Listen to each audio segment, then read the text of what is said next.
ဒီအဖိုးကြီးကတော့တကယ်ကိုတတိရှိလုံးတဲ့သူပါသူကမိမိအိမ်ထဲမှာတင်မိကြောင်းတစ်ကောင်ကိုဝေးထားခဲ့တာပါအစပိုင်းမှာတော့သူ့အနေနဲ့အလွယ်တကူထိန်းနိုင်မယ်လို့ထင်ခဲ့တယ်ဒါပေမဲ့ရက်အနှဲငယ်အတွင်းမှာပဲမိကြောင်းကတန်ချိန်များစွာအလေးချိန်ရှိတဲ့အထိကြီးထွားလာခဲ့တယ်တနေ့မှာတော့သူ့မြေးလေးကကျောင်းစာမှုပွဲမှာအမတ်ဆူဆူရွရွရခဲ့တဲ့စိတ်တူနေတဲ့ကလေးကအဖိုးရဲ့မိကြောင်းကန်စီတန်းပြေးသွားပြီးစာမှုပွဲစာရွက်ကိုမိကြောင်းရဲ့ပါဇက်ထဲပစ်ထည့်လိုက်တယ်မိကြောင်းကပါဇက်ပိတ်တော့မဲ့အချိန်မှာပဲအဖိုးကြီးရောက်လာခဲ့တယ်သူကမြေးကိုအမြန်ဆွဲထုတ်လိုက်ပြီးမိကြောင်းကိုလည်းနောက်ဆုတ်သွားအောင်တွန်းလိုက်တယ်အဲ့ဒီအချိန်မှာအဖိုးကြီးသဘောပေါက်သွားတယ်ဒီလိုအန္တရာယ်ကြီးတဲ့တတဝါနဲ့နေတိုင်းအတူနေရတာမထိုက်တန်တော့ဘူးလို့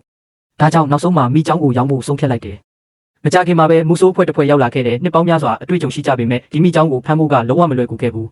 သူတို့မှာမေးစေးများတွေအစင်သစ်ရှိနေခဲ့ပေမဲ့ဘယ်သူမှမထင်ထားတာကမိကြောင်းကရေထဲကနေလုံးဝမထွက်လာတာပဲဖြစ်တယ်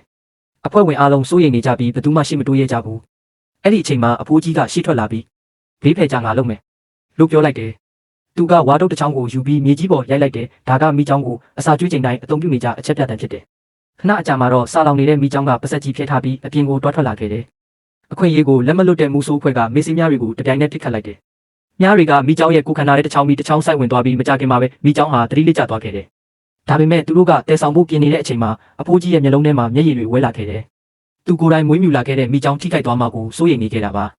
ဝယ်ယူသူကတော့မိကြောင်းကိုတရိတ်ဆန်ဥယျာဉ်စီတိုက်ရိုက်ပို့မယ်လို့အထက်ထက်အာမခံခဲ့တယ်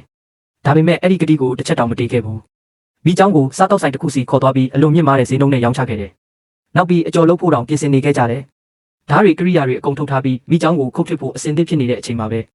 မိစေးရဲ့အာနိတင်ကရုတ်တရက်ပျောက်ကွယ်သွားခဲ့တယ်အခြေအနေကိုသဘောပေါက်သွားတဲ့မိကြောင်းကချက်ချင်းပြန်လဲတိုက်ခိုက်ခဲ့တယ်အမိတစ်ချက်အပြင်းပြင်းရိုက်လိုက်တာနဲ့ရှေ့မှာရှိတဲ့လူတစ်ယောက်လွင့်ထွက်သွားခဲ့တယ်ပြီးတော့တန်လောင်အိမ်ကိုတိုက်ဖြတ်ချိုးဖောက်ပြီးတေမင်းရဲ့လက်ထဲကနေလွတ်မြောက်သွားခဲ့တယ်မိကြောင်းတစ်ကောင်ဒီလောက်ထိအစွမ်းထက်တာမြင်ဘူးကြလား